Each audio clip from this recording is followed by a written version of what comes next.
How can you sign your first social media marketing client with no results or case studies? This is a question I get asked a lot, and a lot of you guys have been messaging me on Instagram about it, so I thought I'd make a video going through it and breaking it down step by step.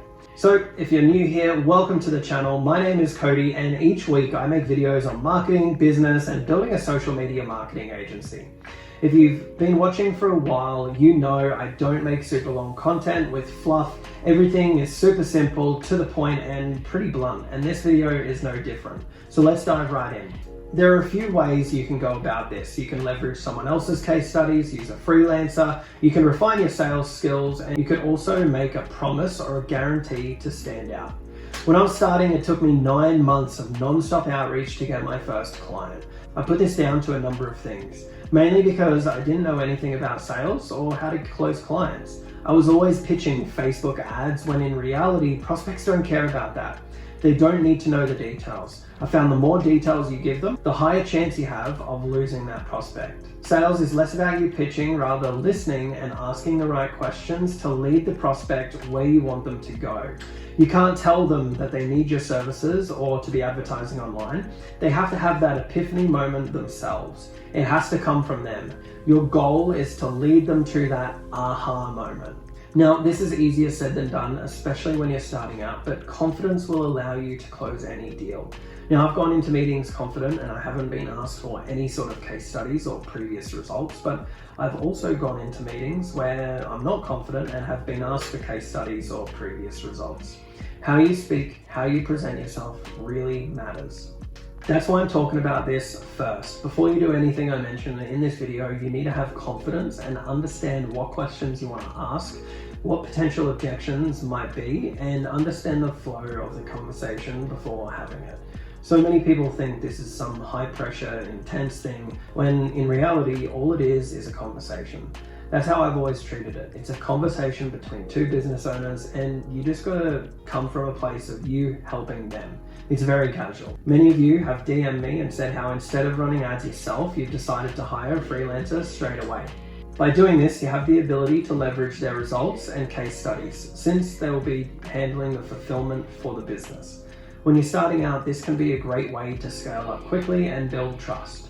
I found some incredible media buyers on Upwork and Facebook groups that provide white label services, so you just need to focus on the sales side of the business.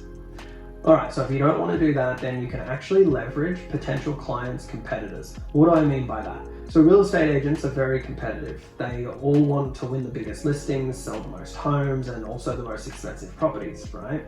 So what I did when I had no case studies was put together a presentation and a PowerPoint, not of my results, but some of their direct competitors' advertising. Now, this isn't just showcasing results, but rather what their competition is actually running. This is exactly what I did when I was starting out.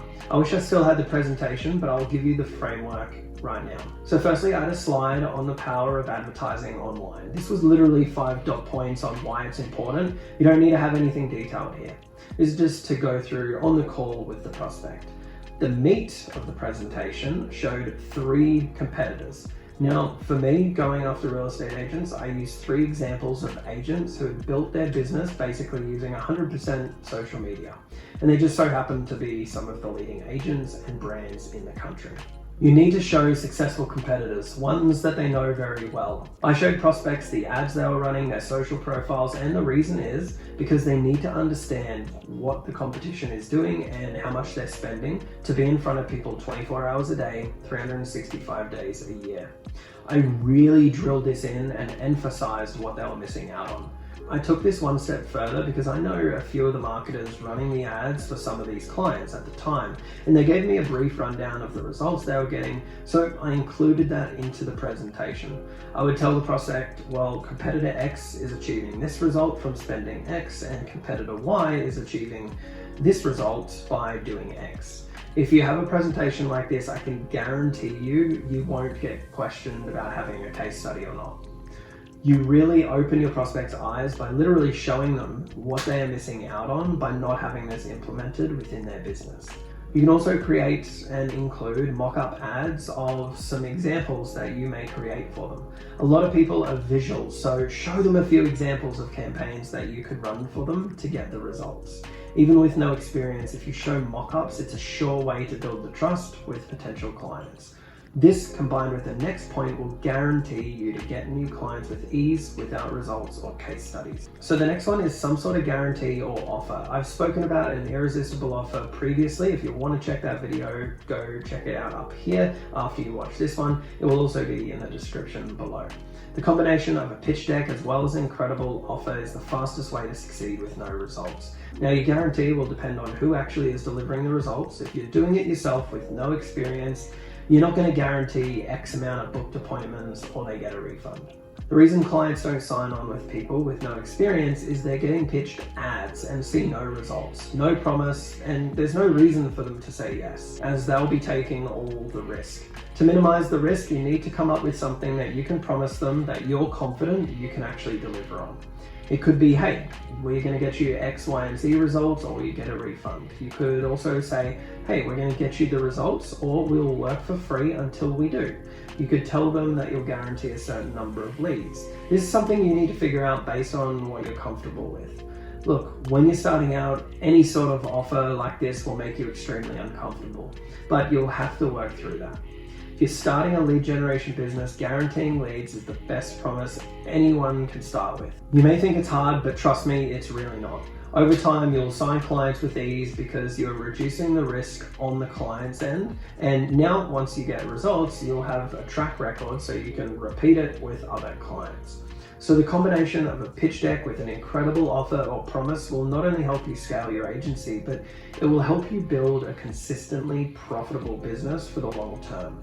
I don't understand why more people don't talk about this. By having a great promise and showcasing what their competitors are doing, there is no way you can actually lose. All agents think they're better than each other, and you have the ability to leverage their egos to sign them as clients, get them incredible results to work with more agencies. So I hope this video helped you, especially for those who are struggling to get clients when starting out.